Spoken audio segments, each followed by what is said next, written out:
Ish ko'p ekan. Faqat g'ildiragini almashtirsang. Ha, g'ildirak. Yangi disk qo'ysang ham bo'ladi. Kechirasiz, u mablag'imiz kamligini ham inobatga oling. Yaxshi. Seni hurmating qilib beraman, Bruno. Ertaga 2:15 da kelib olib ketishingiz mumkin.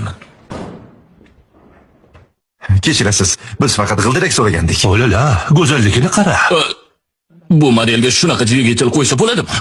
Kimdir urushib berarmidi? Yo'q. Bu axir Renault-ku. Renaultligicha qoldi.